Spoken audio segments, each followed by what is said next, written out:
Seja bem-vinda, seja bem-vindo, seja bem-vinde. Você está entrando na Sala de Vigilância, quadrinhos, cinema, série de TV e tudo mais. A Vigília não para. E voltou, o podcast voltou, agora no novo formato, no formato com vídeo, as pessoas estão nos assistindo também. Famoso MesaCast. O MesaCast aqui diretamente da Eco Studios em Sapiranga, Rio Grande do Sul. E a gente está falando aqui que voltou porque é o nosso segundo comeback, né? A gente voltou depois da pandemia, depois de um recesso. Lançamos no ano passado um podcast e agora vamos voltar de novo. E só para contextualizar também, a gente é aqui do Rio Grande do Sul, você já sabe, você já nos segue. Então a gente sim foi afetado aqui pelas enchentes no final de abril, início de maio. Foi um mês inteiro muito tenso, né? A gente fez um vídeo lá no Instagram explicando, a gente contextualizou, a gente deu o nosso suporte ali também para quem quisesse apoiar as entidades que quisessem ajudar o Rio Grande do Sul nesse momento. E precisamos e continuamos precisando de ajuda, então dá para dar uma olhadinha lá no nosso Instagram e continuar essa corrente para frente aqui do Rio Grande do Sul. Mas a gente precisava contextualizar, né? Esse comeback é o segundo comeback. E, não por acaso, o nosso comeback vai falar de um outro comeback, né? Uma nova volta aí. Você já está com uma pista aqui para quem está assistindo, para quem está escutando não, né? Mas para quem está assistindo, estamos aqui na mesa com uma pista muito grande do que é o nosso assunto hoje. Mas quem está escutando já viu a capa do episódio. Já viu a capa do episódio, tá tudo certo, tá tudo tranquilo. E é isso, vamos falar de X-Men 1997, aliás, X-Men 97, né? A volta dos mutantes, a volta da Marvel e a volta dessas novelas que a gente tanto gosta dos X-Men e adaptações de arcos clássicos e consagrados, né? E para esse debate, tô aqui com a minha duplinha aqui, né? Meu irmão, que aí, para contextualizar, mais irmãos que Vampiro e Noturno, justo, né? Como o próprio Noturno fala, né? Sangue é sangue, família é laços, né? Não é sangue. Família não é só sangue. Não é só sangue. No caso aqui é sangue também. E antes de adentrar na treta, a gente precisa também agradecer aos nossos apoiadores que se mantiveram fiéis aí nesse período que a gente não conseguiu produzir conteúdo com tanto afinco quanto a gente gostaria. Então, por isso estamos fazendo esse retorno. As gurias também vão voltar com tudo aqui na Vigília. E agradecer, né, aos nossos apoiadores que foram lá no apoia.se/vigilianerd e continuaram nesse momento tão tenso aqui do Rio Grande do Sul. São eles: Rodrigo de Oliveira, Paulo Francisco, Fabiano Probst, Leonardo Diego Pacheco, Yuri Ribeiro, Alexandre Alois Mate Júnior, Henriquível, Taio Soares e Lucas Maria. Isso mesmo, sempre lembrando também que o pessoal pode nos seguir no @VigiliaNerd no Twitter e no Instagram e nos seguir também o nosso canal, né? Assinar o nosso canal, acionar o sininho e tudo mais no YouTube, youtube.com/VigiliaNerd. E aí, vamos às nossas frases de efeito clássicas aqui. Nesse novo formato, de repente não cabe bem mais fazer essas frases, mas pelo menos a gente pode falar nossas preferidas, né? A minha é que, claro, que todo mundo sabe que o Magneto estava certo. Magneto estava certo e eu vou continuar com uma clássica da série antiga lá da época da TV Colosso, que é Medo do Escuro, Wolverine. Eu tô aqui, o pessoal pode estar que está assistindo aí deve estar me estranhando, eu tô aqui fazendo a troca das câmeras e a qualidade aqui da gravação ao mesmo tempo que a gente está conversando aqui, então às vezes eu vou dar uma gaguejada aí, vou dar uma perdida aí. Edição é controle, é switch, é tudo ao mesmo tempo aqui. Mas vamos lá, vamos adentrar a treta, né? Vamos falar de X-Men 97, essa série que quando foi lançada lá na Comic Con a gente não comentou tanto, né? A gente ficou assim, interessante, legal. Porque na época a gente estava muito na vibe dos filmes, estava todo mundo sempre falando muito dos filmes, o universo Marvel estava de vento em popa e parece que com os últimos anos esse gênero de super-heróis foi se desgastando, foi perdendo impacto, veio a pandemia, derrubou o cinema, derrubou as bilheterias, os sucessos, a Marvel começou a errar a mão com suas produções, né? A gente viu muita coisa bem meia boca da Marvel nos últimos anos, todas devidamente dissecadas aqui pela Vigília Nerd, com vídeos, com textos e tudo mais. Mas então veio essa volta, esse retorno triunfal que todo mundo fica brincando, né? Agora a Marvel voltou, né? Agora foi, não. Eu vou dizer assim que pra mim isso é um problema, tá? Isso é um problema pra Marvel, porque eu também eu vou entrar num lance meio que emocional, assim, porque eu sou muito fã de X-Men, foi um dos meus portas de entrada pros quadrinhos e depois pro cinema e pro resto, né? Então eu comecei a ler os X-Men muito cedo, então os X-Men sempre também foram um pouquinho separados do resto do universo Marvel, então faz sentido não ter os X-Men nesses primeiros anos do MCU, assim, né? Não faz falta, porque nos quadrinhos também já eram meio que separados, volta e meia eles tinham sagas unificadas, assim, né? Isso mais nos anos 90, agora nos anos 2000, daí em diante que juntou Vingadores com X-Men, foi uma confusão, ainda tem essas confusões ainda. Mas, assim, os X-Men sempre foram um pouquinho separados dos restos do universo Marvel. Sempre foi... teve a saga dos X-Men e teve a saga da Marvel, tipo, cósmico, né? Sempre foi um pouco separado. E com isso eu quero dizer que, pra mim, não foi... Foi bom até pro universo Marvel não ter os X-Men nos cinemas, né? Mas agora eles estão com um problema. Porque essa série de desenho animado da X-Men 97... subiu a régua lá em cima, né? E o seu Kevin Feige vai ter um problemão para equiparar a qualidade dos filmes, né? Porque, convenhamos, os filmes dos X-Men dos anos 2000 em diante, ali, que eram filmes da Fox, né? Eles são bons, mas não têm a qualidade de roteiro que nem um desenho desses, né? Não sei se tu entende, Robson. Sim, eu acho que sim. Acho que tu tá bem certo nisso. E eu tenho um pitaco meio... uma sensação meio complicada em relação ao futuro dos X-Men no MCU, porque eles não vão ficar tão bons quanto num desenho. É meio que complicado demais tu traduzir tudo isso para a tela grande, para o live action, e a adaptação para a animação, ela conversa muito mais com o que eram os X-Men nos quadrinhos, né? De ser mais colorido, de ser mais despirocado, de poderes mentais, de coisas assim que ficam difíceis de se explicar na tela, poderes, Morlocks, monstros, enfim, espaço, tramas espaciais também, né? Que o próprio X-Men 97 traz de novo aqui pro nosso escopo todo. No âmbito chiar da coisa, né? Nas questões cósmicas e espaço. Então eu acho que fica bem difícil colocar isso tudo no live action. Embora a gente já tenha visto próprios Guardiões da Galáxia, que a gente meio que duvidava que ia ser sucesso, e conseguiram.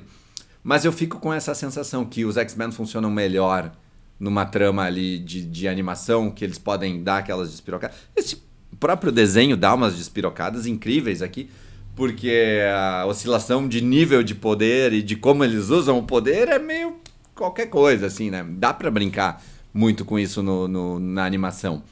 Mas num live action ele já fica complicado, né? Já fica bem mais difícil. Então, a gente pode até comentar depois essas questões overpower de alguns, muito poderosos no momento, outros não tão poderosos no outro momento. O fato de pular de uma nave, pular de um avião e amortecer a queda com os raios óticos, que foi incrível na animação. Esse foi um dos momentos top da...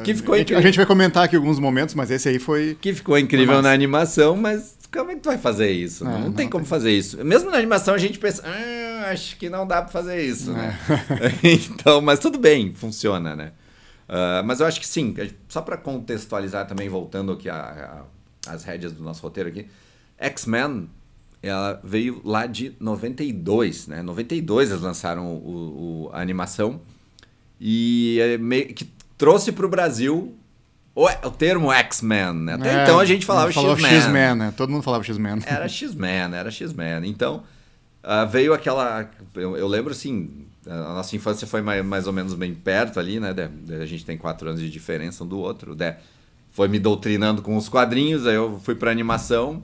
E ali, quando a gente viu a primeira vez, acho que foi na casa de um vizinho que tinha a parabólica, a TV Colosso dava os X-Men, mas era o último desenho do quadro ali da TV Colosso. E pra nós, na TV aberta, a TV aberta cortava o desenho no meio, então a gente não conseguia olhar tudo. Daí... Maldito Jornal do Almoço. O Jornal do Almoço entrava e cortava a nossa animação dos X-Men. Então a gente ficava meio perdido, às vezes, que não conseguia olhar tudo. E a TV Colosso continuava com a programação normal vindo da Globo lá, né? Da Globo Rio de Janeiro. E aqui nas localizadas Rio Grande do Sul, outros estados, ela tinha a programação cortada no meio para caber o programa local, né? E contextualizando também a questão veio a animação, foi em 92, e nos quadrinhos, os quadrinhos da época já estavam tipo 4 ou 5 anos defasados ainda de 92, né? Então, era o Gambit, provavelmente eu fui apresentado pelo Gambit, Bishop e muitos personagens fomos apresentados para eles no desenho animado, né? Porque o Gambit ainda não tinha aparecido nos quadrinhos, né? E vários outros assim também, né? Então, várias novidades, a gente, mas quem é esse cara aí? Não tá nos quadrinhos, que não é verdade. Não é possível. Inventaram. Eu já não gosto desse cara porque não tá nos quadrinhos, né? Então teve todo esse gap também entre os desenhos animados dos quadrinhos que a gente ficou a ver navios. Mas também a questão cultural também, né? A gente falava sempre X-Men, porque não tinha... Ninguém veio nos falar, né? Como é que entonava aquele nome, X-Men, né? E então, mais ou menos esse é o contexto que a gente estava em 92, quando surgiu o desenho do X-Men original, né? E aí, claro, como eu falei, todos os personagens, então... E aí, algumas tramas também nunca tinham aparecido nos quadrinhos, então...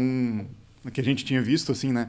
Mas eles adaptaram nos anos... No X-Men 92, os sagas básicas, assim, né? Fênix... Dias de um Futuro Esquecido, essas coisas que já estavam lá nos anos 70 nos X-Men, né? Então, para nós que já lia o básico, assim, já sabia, né? Já identificava, né? Mas depois, Jubileu, quem é Jubileu, né? Também nunca tinha aparecido, né? E depois, mais uns 2 anos depois, que foi que apareceu o Gambit, né? E aí a gente foi entendendo melhor como é que eram os personagens do desenho animado, né? As dinâmicas todas, né?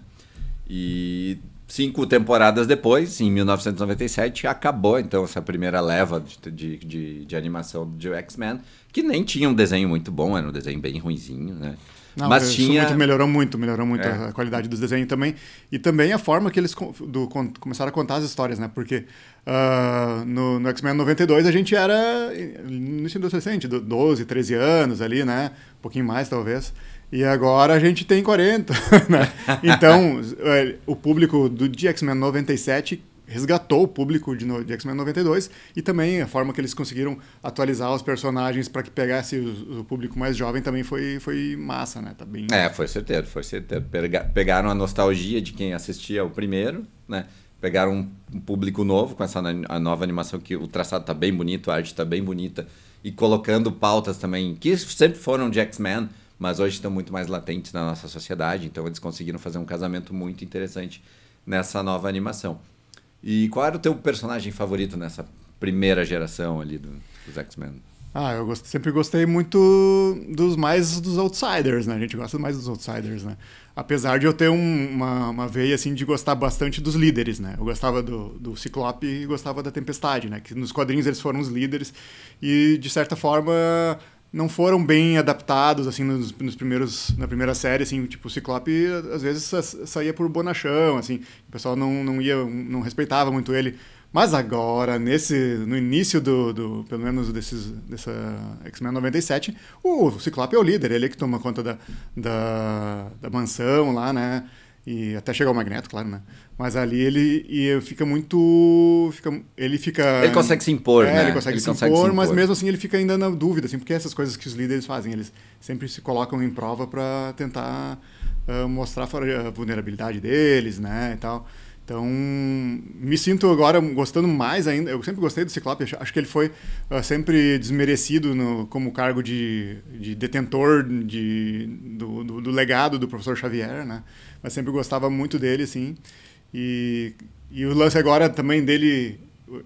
Depois, mas quando eu fui ser pai, né? Fui ser pai. E, então, voltei a meus pensamentos de tudo na época que ele teve o filho dele, né? Isso fora foi melhor explicado agora do que na série anterior, né? Como é que quem é o filho dele, como é que ele deixou o filho dele ir pro futuro por quê, né?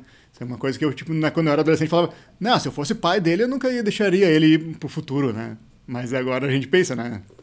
Agora era a única forma dele viver, né? Então, E eu gostava muito, na primeira leva, eu gostava muito do Wolverine, né? Por causa das frases de efeito e por causa da dublagem, né? Do Isaac. Era ótimo, E que era muito boa, né? E, enfim, que meio que imortalizou isso na minha mente, na minha infância, né?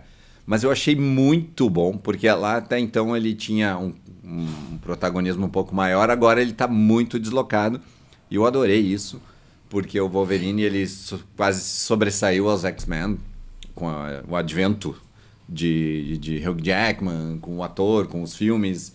Tudo era amparado nele, né? Nos próprios filmes do Bryan Singer. Então, isso estava me... No segundo filme eu já estava enjoado disso. Eu não queria mais ver o X-Men, o Wolverine, como o centro das atenções em X-Men. E aqui ficou perfeito, porque o Wolverine a gente sabe que vai ter o momento dele no cinema. Tá voltando agora com o Deadpool. Já fez a sua carreira, né? Tá tudo bem estabelecido. A gente não precisa de mais Wolverine liderando outra função aqui na animação. E eu gostei muito do Ciclope também agora nessa segunda adaptação. Mas gostei, assim, da Tempestade também, do Ciclope. O Gambit, que a gente precisa, né, dar um episódio completo para ele aqui. Mas eu gostei muito também do Noturno. O Noturno veio e brilhou. A própria vampira, né? A vampira. Sim, sim. Vampira. Na verdade, todos os personagens foram bem... Se a gente fosse pegar todos os personagens e for destacar um por um, assim, todos teve frases de efeito legais, teve momentos icônicos, né? Foi bem equilibrado. Foi bem equilibrado, assim.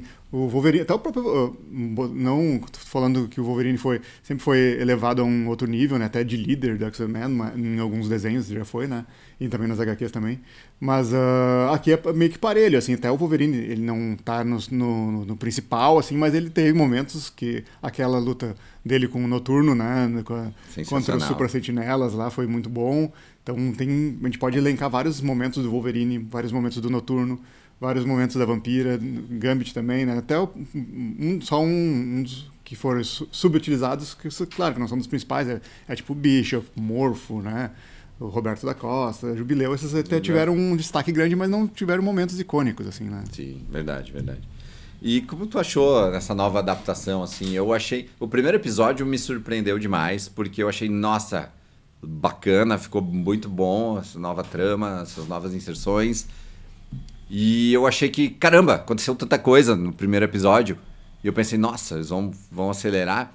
Aí no segundo episódio pro terceiro eu meio que acostumei com esse ritmo. Ok, eles vão botar muita coisa em cada episódio, tudo bem, vamos lá, tá legal, tá fluindo, tá funcionando. Né? Mas o primeiro foi um impacto, assim, meu Deus, botaram tanta coisa no primeiro. Mas isso é uma coisa que eu venho acompanhando, assim, que nem, tipo... Eu acho que até comentei no grupo dos apoiadores lá, tô achando muito acelerado isso aqui, né? Mas eu que já tenho 40 e poucos anos, já acho que tá assim, né? Mas pros jovens, eu acho que já flui melhor, sabe? Assim como Casa do Dragão, por exemplo, né? Que Game of Thrones era demorado, arrastado, e não sei o que. E Casa do Dragão já é direto, né? Acontecimento atrás de acontecimento, e aqui também eles fazem isso também, e eu acho que funciona mais pros jovens, mas agora eu pensando dessa forma não me atrapalha mais, mas no início, quando eu olhei, assim, tava acontecendo muita coisa. E eu pensei, eles vão acelerar demais e não vai ter conteúdo para eles fazer mais uma segunda, terceira temporada daí, mas no princípio tá tendo, né? Eu acho que vai ter, mas aí entra o quesito medo do fã, né? Medo do fã. Será que eles vão conseguir surpreender tanto quanto nessa primeira temporada? Porque, nossa, para mim, se fechasse agora, fechava com chave de ouro e tudo bem, não precisamos adaptar mais arcos, até porque eles pegaram o filé dos arcos, assim, eu acho que vai vir novas coisas, talvez vão se amparar em tramas menos interessantes, né? Menos... O Wolverine teve uma grande parte ali nos quadrinhos que a gente não quer saber, né? E tal.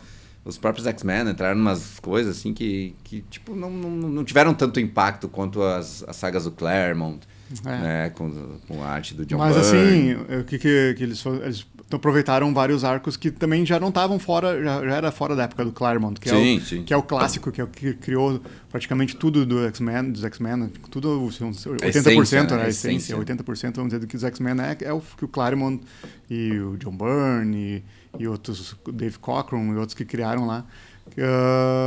Já foi boas partes adaptadas para o cinema também, né? Mas aqui eles já trazem outras séries que foram adaptadas depois disso, né? E ficou bom, né? Ficou melhor. Porque aí que entra o valor de um bom roteirista, né? O bom líder, né? O cara lá, ele pegou Por exemplo, já estamos longe de falar de spoiler, já estamos há tempo com essa série ao vivo aí pra galera ver. A Operação Tolerância Zero nunca foi uma saga muito popular, assim, né? E aqui foi tratada com louvor, vamos dizer assim, né? Sim, ficou bom. Então, o próprio Bastion, que era um vilão complicado nos quadrinhos, aqui foi melhorado. Ficou bem sintetizado, né? Ele ficou bem sintetizado. Quando ele começou, eu pensei, vão entrar em umas coisas nada a ver. E aí agora, depois, nos últimos episódios ali, que isso aqui é aquela trilogia de episódios lá, da parte final, eu pensei assim, tá indo para aquela outra saga que eu não gosto muito, né? Mas aqui também foi outro... Sustentou, né? Sustentou. Sustentou. Foi muito bom. E aí a gente entra na questão do trabalho do Bill DeMaio, né? Bill DeMaio, que foi demitido da Marvel um pouco antes da estreia da série. Uma semana antes da série estrear na Disney Plus. E eu fiquei já meio tenso, assim, não digo tenso, né? Mas eu fiquei, poxa vida, talvez não tenha dado tão certo essa série, né? O cara ser demitido antes da estreia, parará, já tá com uma correção de rumos ali, né?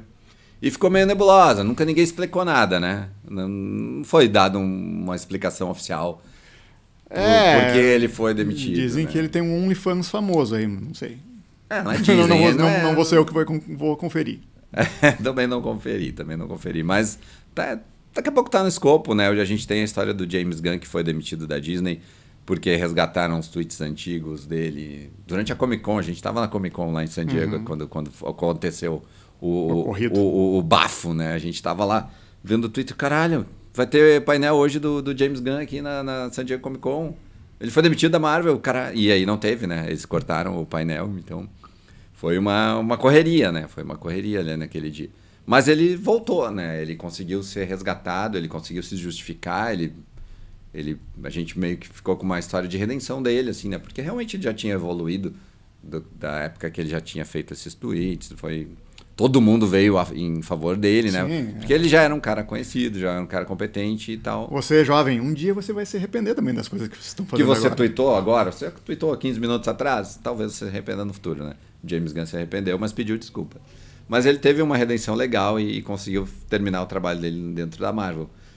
O Bill DeMaio tá mais ou menos nessa esfera, assim, e ele não largou, né, os X-Men. Ele continuou tweetando durante todos os episódios, explicando a referência, explicando os easter eggs. Então ele manteve e não foi aquele funcionário que saiu e ficou brabo com a empresa, né? Ele ou escondeu as coisas, queimou os papéis, não fez nada. E até bom que ele faça isso, né? Que ele seja um cara cortês com tudo o que aconteceu. De repente ele entendeu, né, o contexto que ele foi demitido. E, claro, se ficar bravo e fizer pior, é capaz que nem aconteceu com o James Gunn, talvez não seja contratado no futuro. E assim, dessa forma, assim, ele talvez seja. E eu espero que seja também, porque ele comentou nos tweets dele lá que ele ajudou também nos roteiros da segunda temporada, né? Exato. E a gente viu lá nas cenas pós-créditos do último episódio o que vai acontecer. Então, já deixou uma coisa encaminhado, né? Isso, já deixou meio que engatilhado assim, o que vai ter, e ajudou também nos roteiros. Então, provavelmente eles vão chamar ele para terminar ali, para seguir a qualidade, porque é uma coisa que eu queria falar aqui, ó.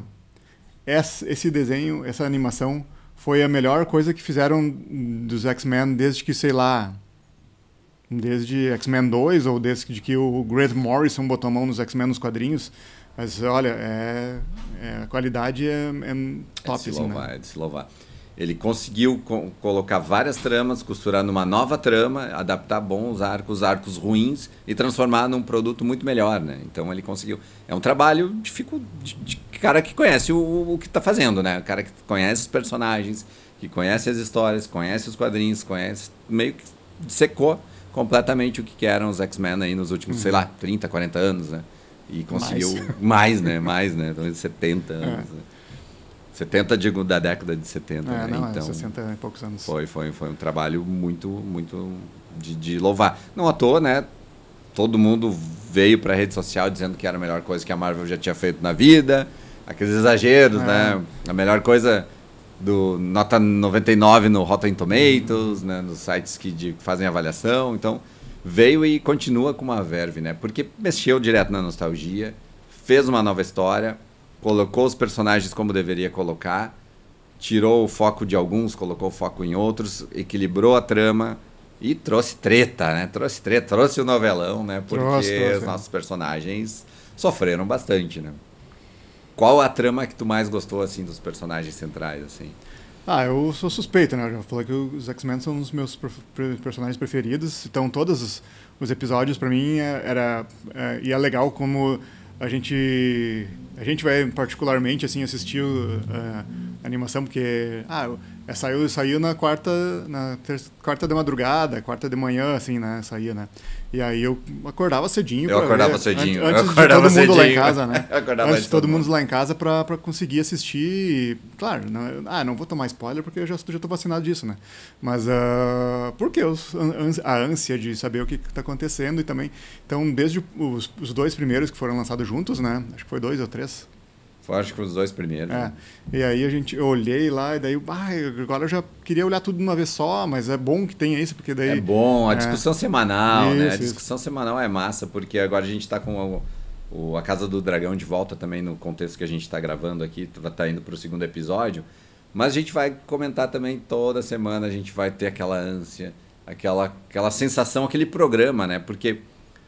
meio que a HBO, com os produtos deles de domingo à noite, eles conseguiram criar um costume nas pessoas, sim, né? Sim, e isso é legal também semanalmente. O Prime Video tá fazendo isso, né? Com The Boys, botando 1 por semana, colocando ali 1 ou 2 de saída, mas vai pingando 1 por semana, né? A Disney Plus começou a botar tudo numa vez só, daí já meio que review os conceitos. É a melhor forma. As sagas de Star Wars que a gente está curtindo também, não a Qualita, mas também foi semanal. Então é legal a gente ter isso, para não olhar tudo de uma vez, e aí aquela pessoa que tirou o dia de folga para olhar tudo de uma vez e estragar a tua experiência depois, né? Acho que a gente olhando pincelada é melhor. Como começou assim, os primeiros episódios era aquela retorno dos Sentinelas, né? E adotaram a gente já começa com adotaram o Roberto da Costa, né? A gente já começa com a Jean Grey grávida. A gente começa assim, né?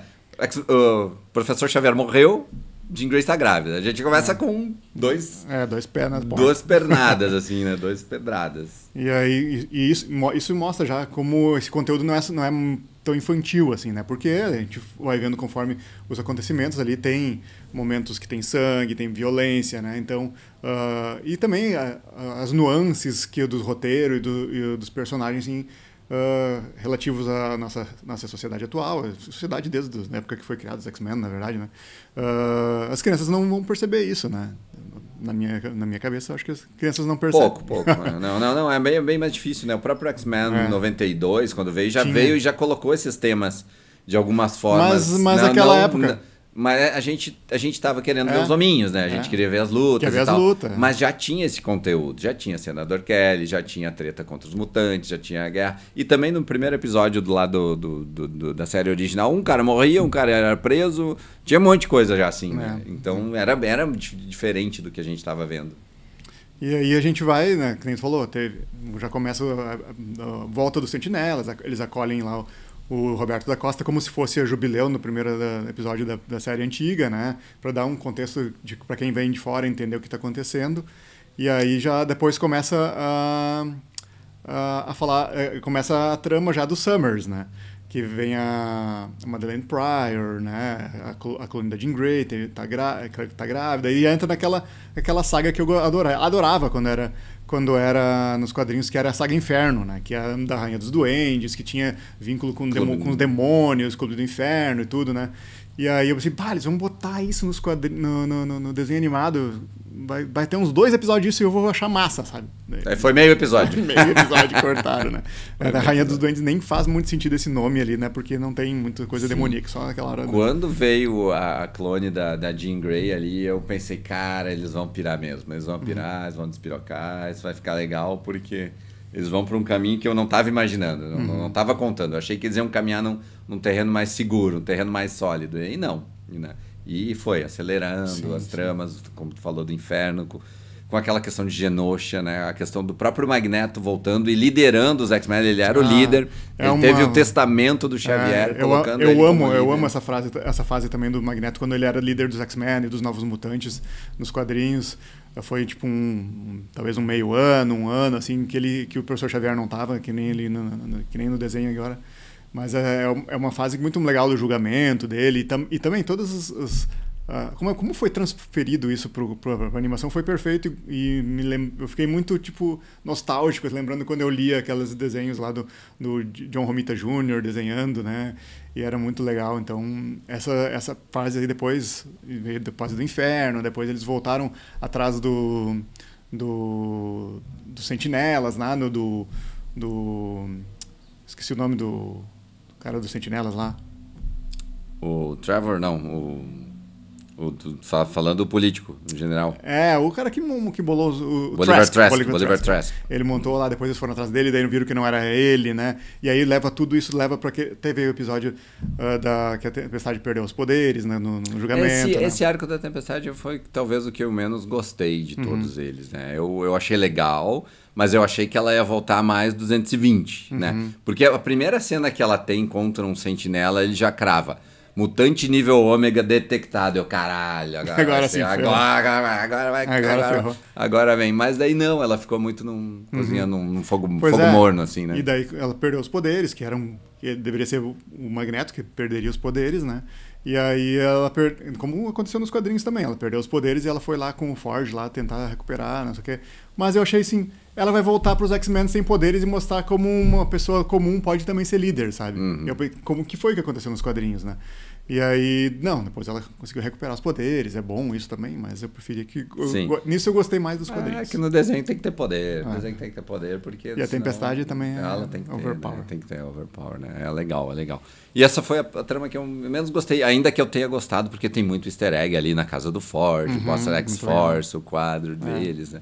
Tem muita coisa. O próprio Morpho, que é um easter egg ambulante na temporada inteira, né? Ele se transforma em Hulk, se transforma em Colossus, né? Psylocke e tudo. Psylocke. Ele faz o fanservice completo ali, né? Em cada episódio. E daí teve o episódio também da Jubileu lá e do Mojo Verso, lá no Game Verso Eu achei legal porque eu lembrei dos games do Super Nintendo. Lembra daquela época do Super Nintendo? Eles adaptaram ali a fitinha, ali, o videogame igual do Super NES ali. Sim, porque se passa nos anos 90. Exato. E aí eles jogam os jogos que a gente jogava, né? No videogame lá com os X-Men e tal. Nos anos 90 era meio febre, né? O X-Men... Ainda que não tivesse o mundo atual hoje, que uma febre é muito maior do que era na época, né? Mas a gente gostava de X-Men, a gente olhava, a gente tinha os quadrinhos, a gente tinha o desenho, a gente tinha os games. Tinha ali um movimento legal pro X-Men ali nos anos 90 que estava se formando e que fez muita gente virar fã naquela época, né? E depois desse episódio aí do Mojoverso, teve também a da Tempestade, daí isso foi se levando pro episódio 5, que é o episódio que todo mundo...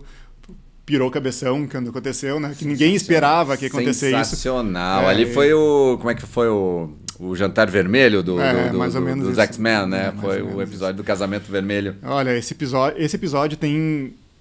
Vale rever ele várias vezes, porque tem várias referências aos anos 90, tem referências aos mutantes, que eles vão para Genosha lá, porque agora a Genosha foi aceita na ONU, né? E o Magneto vai ser o chanceler lá de Genosha, então vai ter uma cerimônia lá, né? E nisso vai então... O Magneto é esperto, que ele leva só o Gambit e a Vampira porque os outros não... E a política envolvida, né? Porque, tu vai ser, mas tu tem que levar um dos X-Men pra estar junto aqui contigo. Não vamos te deixar sozinho aqui. Daí a Vampira se candidata, vai lá, e aí ela já tá naquele affair forte com o Gambit, desde o primeiro episódio. Eles colocam bem claro que ela teve um relacionamento com o Magneto antes e tem aquela frase, né, que eles estavam na sala de perigo, né? Estavam na sala de perigo fazendo o quê? Treinando, né? Ele fica todo inseguro, né?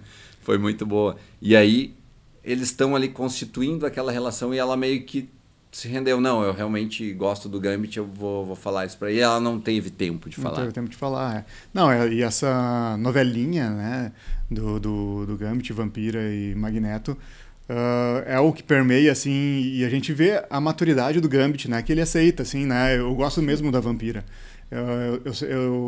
Eu amo tanto ela que eu quero ver ela feliz com o Magneto, né, porque eu não consigo tocar ela, o Magneto consegue, então se isso é mais importante para ela... Isso supre uma coisa que ela nunca vai ter. Então se ela se sente feliz com isso, eu vou estar ok, e ele faz o papelzinho ali de Encornado. Cornado, sim, mas a gente vê que ele vai ali no bar, começa a conversar com a galera e não sei o quê, e vem a Madeleine Pryor, e aí ele já tá ok com isso, né? Mas mesmo assim ele vai lá e faz o que tem que ser feito, né? Faz o episódio do sacrifício, que eu fiquei bem impactado, porque normalmente quando vem aqueles sentinelas, eles se ferram, né? Eles se ferram, não conseguem bater. E aí a forma como eles casaram a ação nesse episódio e a redenção dele e o sacrifício para destruir aquele cara foi sensacional, né? Foi muito bom. E após a morte dele, assim, o Gambit praticamente continuou no desenho. Sim, porque toda a ira da vampira atrás de quem criou aquele sentinela do Godzilla lá, né? E aí, então, ela era essa vingança dela, ele continuou e os outros, o professor Xavier sentiu ele lá em Shi'ar, né? E daí por isso quis voltar. Então, tudo isso ali, tudo que aconteceu do sacrifício do Gambit continuou até o último episódio, assim, né? E a gente viu que vai continuar depois também. E tu acha que eles vão resgatar o Gambit para a segunda temporada? Não, acho que talvez não no início, mas talvez depois, porque a gente viu lá que o Apocalipse entrou na cena pós-crédito, ele encontrou uma carta, né? Então, provavelmente ele vai trazer ele como cavaleiro. Vai trazer ele como cavaleiro do Apocalipse. Isso já tá certo. É carta marcada. É carta marcada do Gambit. Eu não gosto dessas coisas quando morre e volta tão rápido assim. Mas a gente quer que o Gambit volta, porque sim, ele mas não vai voltar do mesmo jeito, né? Vai voltar é. transformado pelo Apocalipse. Aí não é a mesma coisa, né? É. Mas eu não gosto muito, né? Mas enfim, os quadrinhos vivem fazendo isso, né? Então a gente não tem como fugir. Numa animação, o próprio Morph ainda, na primeira temporada fez isso, né? Voltou, né? Explicaram que ele não tinha morrido e tal. Perde um pouco o impacto até daquela cena, né? Aquela situação do... Não perde não, aquilo ali foi não, sempre. Mas vai perder. Melhor... Eu vou pautar isso aqui como uma das melhores coisas que aconteceu na mídia nerd geek esse ano. Foi legal. Até porque a gente tá no meio do ano, né? A gente tem um tempinho para superar, mas realmente o calendário não tá tão recheado assim de coisas que possam superar isso, né? Então o Gambit realmente vai estar no top 10, top 5 aí, melhores acontecimentos do ano, aí, com certeza. E aí a trama continua com a vampira, né? Abaladíssima com isso, né? Ela se revolta, mostra todo o seu poder. E aí é que a gente entra nessas questões do overpower. Determinado momento tem muito poder, determinado momento não tem muito poder. A própria Jubileu, né? Tem alguns momentos que... No momento o tiro deles não serve pra nada. Daqui a pouco eles conseguem enfrentar o Magneto e um Super Sentinela com aquele mesmo poder, né? Foi assim com o Gambit, que ele energizou todo o boneco lá. Mas até então ele tava mal e mal jogando explosivinhos, né? Depois a própria... A Jubileu, que tá sempre com aquelas biribinhas atômicas dela lá. E no final ela tá jogando no Magneto também, tá duelando taco a taco com os caras, né? E a Jubileu também teve um contexto lá que ela viu ela do futuro lá também, com mais controle dos poderes. Né? Foi bem legal. Foi legal. E aí vai a saga da vampira e é legal quando ela encontra nosso amigo Steve Rogers. Sim. Não vai funcionar, não vai querer usar isso. Não vai usar isso aqui tão cedo? Então tá. Não vai precisar disso tão cedo, então tudo bem. Tô arremessando longe aqui, foi bem legal. Foi um encontro legal, um encontro marcante. E mostrando, contextualizando ali que os Vingadores existiam, porque lá em 92 eles já tinham feito aqueles crossoverzinhos com os outros desenhos, né? Sim. Bem uma forma não tão orgânica, uma forma bem pontual, assim, não tão vinculada como um MCU da vida, que tudo impacta, né? Mas também tinha um pouquinho de impacto. Eles apareceram, o Homem de Ferro apareceu, né? Demolidor apareceu, né? E aí ficou aqueles recortes, né, para rede social, né? Enquanto o Demolidor estava ali com o povo, lutando pelo povo nas trincheiras, os Vingadores estavam lá no gabinete, sem fazer nada, né? A vida como ela é. A vida como ela é e com os personagens como eles são, né? Isso foi bacana também.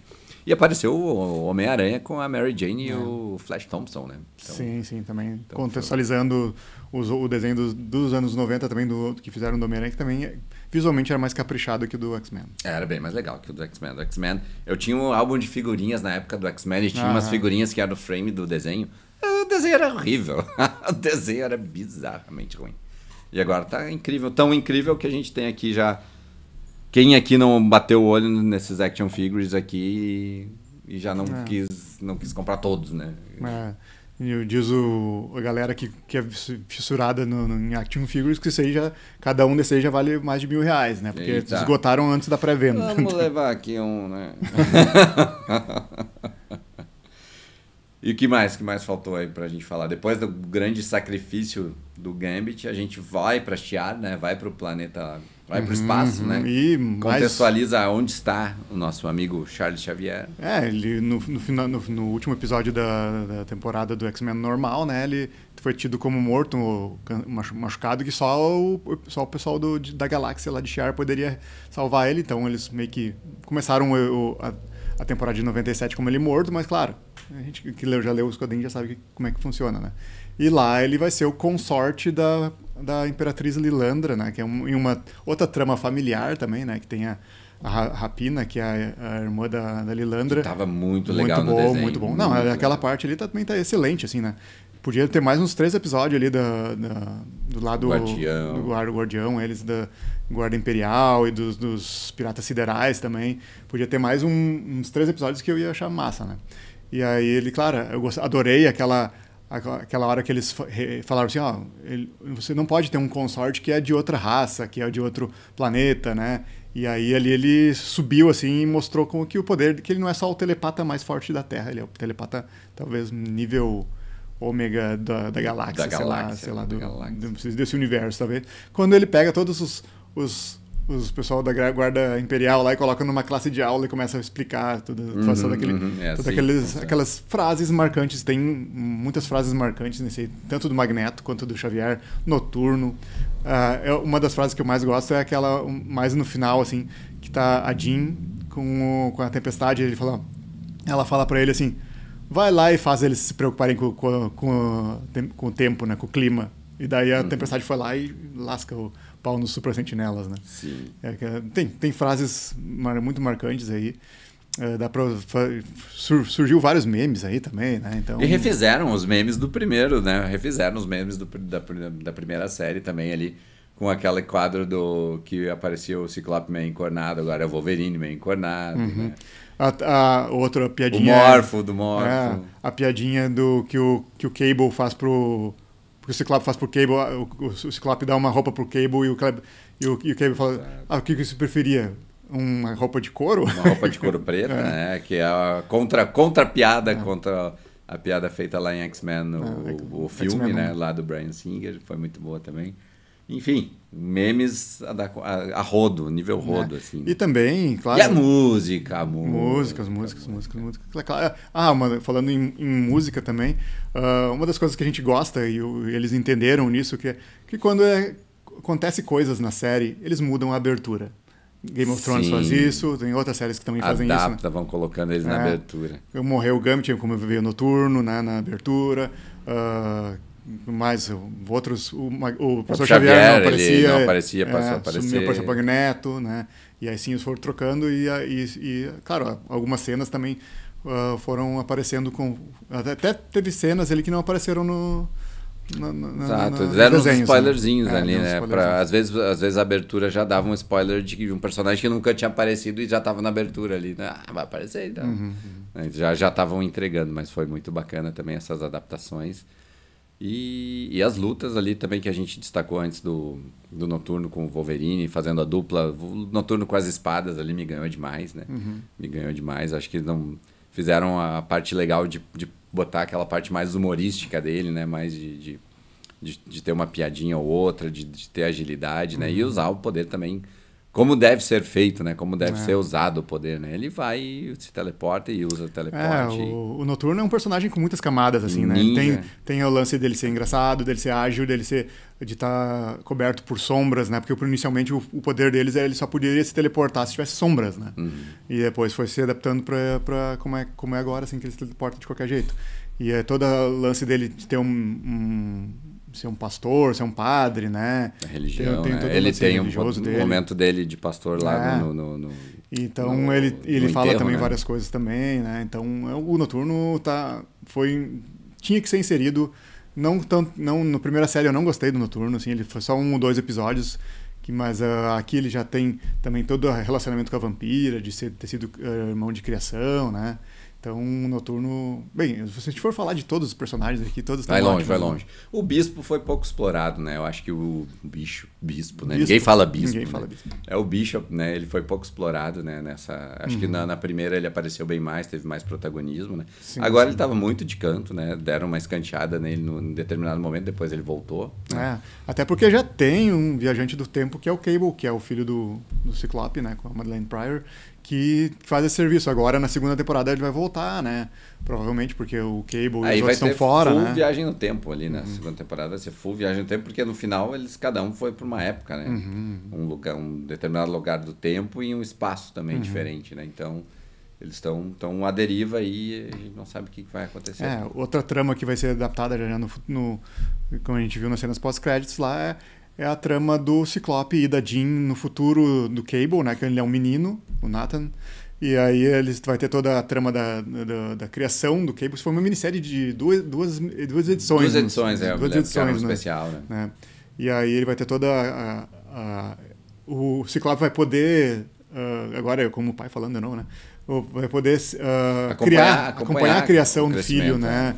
E vai ter toda aquela lance do clã Ascani, como é que é no futuro, né? Isso eu vou gostar muito de ver, porque também é uma época que foi muito cativante para mim nos quadrinhos. E daí agora, então, mesmo não sendo a mãe de sangue, a Jean, né, do Cable, ela vai estar lá e ela vai...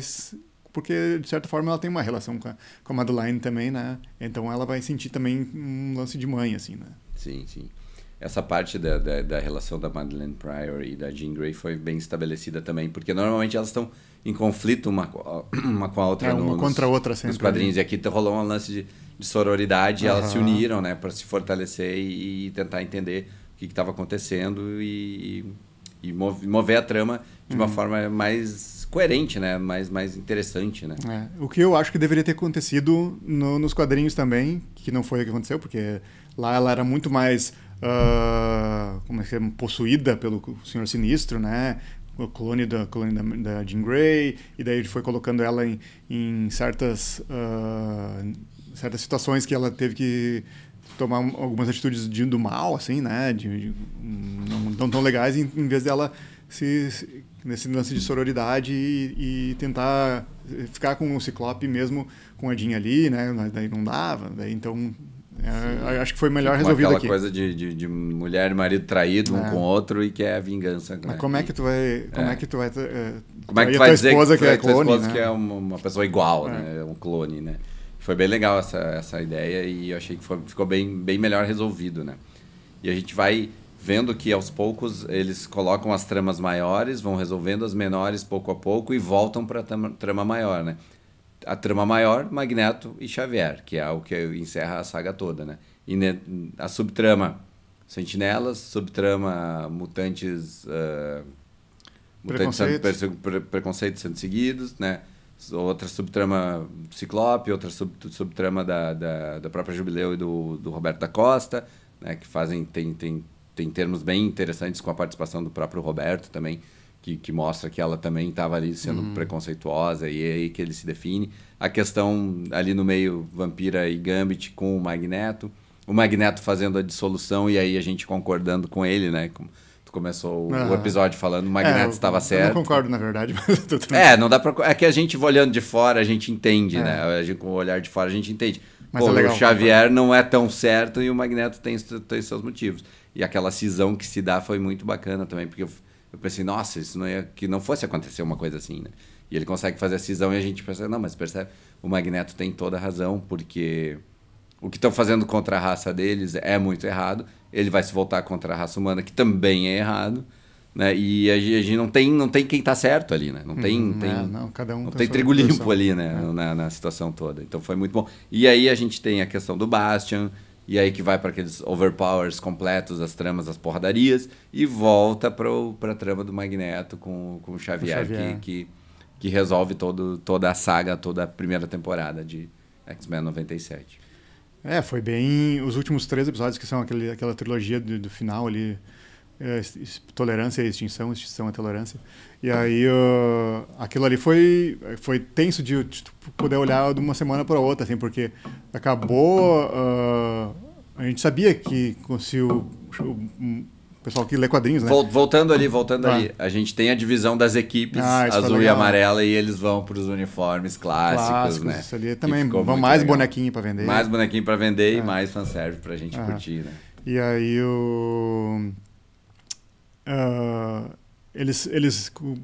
a equipe do Ciclope vai levar o Wolverine pra lutar contra o Magneto. A gente já viu isso aí, né? Então, a gente já sabe que vai dar ruim. Que vai dar ruim. Mas a gente sabe que o Ciclope fez certo, porque o Wolverine é o único que tem cacife pra dar o pau no final. O único que suja suas mãos, né? O único que pode chegar no final e sujar as mãos como eles nunca sujam, né? E aí, então, essas equipes foram legais, o Theo Forge foi junto, né? O Cable, que não eram do time, né? E daí, ali foi... Acabou assim, acabou um episódio lá com o Cable se lutando contra Jean, assim, né? Deu, o que vai acontecer agora? Eu fiquei apreensivo, assim, né?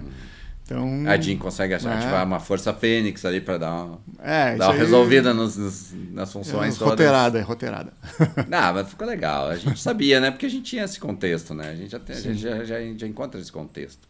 E ficou legal, e ficou bom, porque ela tava ali apanhando, né? O que ia acontecer pra ela ganhar? Ela tinha que ter um motivo mais forte ali para inverter o quadro com o Senhor Sinistro, né? Então, ficou legal, eu gostei daquela parte. Não tenho queixas quanto aquilo.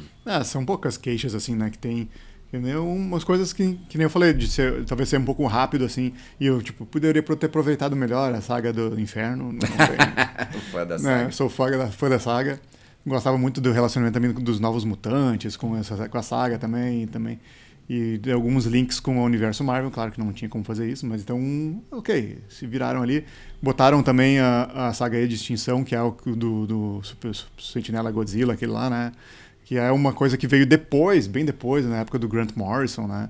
E também foi uma coisa legal, que foi adaptado bacana, né? Totalmente diferente. O contexto é o mesmo. Um massacre de Genosha, que lá a gente não viu a batalha ocorrer da forma que aconteceu aqui na animação, mas a gente viu que foi catastrófico, né? Morreu muita gente. E aqui também a gente sabe quem morreu também, né? Tem vários personagens conhecidos que morreram. E o que a gente sabe que morreu, né? E aí... Então, a gente acha até em determinado momento que o próprio Magneto morreu ali. E aí... Mas se não tem corpo, não morreu. Tá? O Gambit, a gente viu o corpo. A gente viu. E bem atravessado, né? Bem foi bem complicado aquela cena da vampira com ele no final ali, né? Porque foi a única vez que ela pôde tocar ele, né? E sentir ele, e ela não sentiu, né? Então, triste. Mas assim, acho que a minha maior queixa quanto à animação seria a questão do ritmo logo no início. Mas depois do segundo episódio eu acostumei, então eu deixei essa queixa de lado, assim. Porque parecia que eu queria ver realmente aquelas tramas super desenvolvidas, cada uma que a gente viu nos quadrinhos. Quero que aconteça isso, quero que aconteça aquilo, igual que a gente já viu. A gente quer que aconteça, mas é bom que seja surpreendido. Exato, é bom ser surpreendido. Então, no segundo, eu aceitei a velocidade da trama, a velocidade de aquisição numa mídia como uma animação é muito maior que a de quadrinhos. Então, vamos lá, Tri, vai lá, me entrega. E me satisfez completamente, como tu falou. Uma das melhores coisas feitas na Marvel aí nos últimos anos, e eu tô aqui para concordar. Eu gostei demais, não tenho quase nada a declarar, exceto também essas questões dos poderes que eles usam. Ora, são super poderosos, ora, não são nada poderosos, né? Então, é conveniente ao roteiro que eles querem escrever, quem vai vencer tal luta vai ganhar porque sim, né? Porque é o momento que eu quero que ele ganhe. Então, fica muito assim. Mas, fora isso, cara, perfeito, cara. Nada a declarar contra, nada para ser contra X-Men 97. Não tem como, né? Que nem eu já falei antes, né? Kevin Feige está com um problema nas mãos. Está com um problema nas mãos, porque agora a régua, como tu falou no início do episódio, subiu bastante. E eu não sei, como eu te falei, medinho do que vem por aí, porque não vai ser tão legal, né? E também... acredito que eles vão botar novos atores nos papéis, né? Espero que seja assim.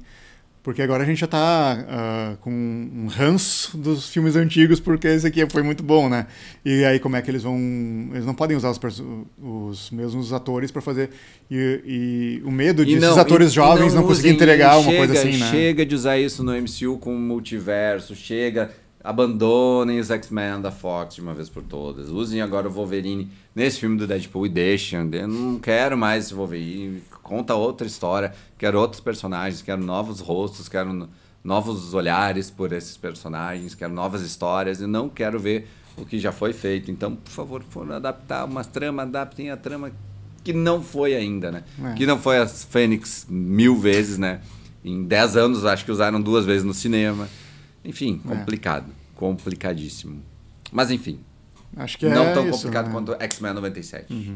X-Men 97 veio para salvar a lavoura. E X-Men. Esperamos novas animações, afinal... Disney, quando comprou a Marvel, o que a gente pensa? Nossa, vamos usar os personagens da Marvel em animações porque somos um estúdio de animação, né? Mas a gente teve ali o What If, teve agora o X-Men, vai ter o Homem-Aranha, né? Que já mudou de nome umas 3, 4 vezes. Então, Isso aí já. Freshman Year, que já mudou de nome, então agora nem sei que nome tá, mas vai ter uma animação do Aranha também. Enfim, dá para fazer mais animações com esses personagens, novos mundos, novas histórias que não estejam conectadas relativamente ao MCU. Gosto muito do What If, então quero que continue também. E vamos ver o que vai rolar nessa segunda temporada aí, sem o nosso principal showrunner, né? O Bill DeMaio, que foi demitido uma semana antes. Então, interrogações pelo futuro de X-Men, mas foi uma das melhores temporadas aí que a gente já teve em 2024. Isso aí. Disparado. E a melhor coisa de X-Men nos últimos 20 anos. Me xinguem. Mas me xinguem com propriedade aí nos comentários. Dê o seu like. Se você está assistindo ou ouvindo no Spotify, no Apple Podcasts, deixe o seu comentário lá, a sua avaliação. Né? Isso aí. Se você está vendo no YouTube também, deixe o comentário, assina o canal, aciona o sininho, faz tudo o que precisa fazer. Se você vê um corte disso aqui no Instagram, comenta também com a gente, mas fala como o Dé falou. Fala mal com propriedade, assim como a gente faz. A gente assiste as coisas, a gente consome as coisas, a gente internaliza e bota pra fora aqui nos nossos episódios pra falar bem ou falar mal com autoridade. E a gente com certeza vai falar mal de Acolyte, né? Nem tanto, nem tanto. Tem coisas legais aí em Acolyte, se você deixar o assunto mais superficial. Não sei. Veremos no próximo episódio aqui desse resgate do Sala de Vigilância, né? É isso aí. É isso aí, ficamos por aqui. Faça o que você deve fazer e assine o canal, acione o sininho, siga o nosso podcast. E porque você sabe, como a gente aprovou agora com a sua segunda volta... Nova temporada.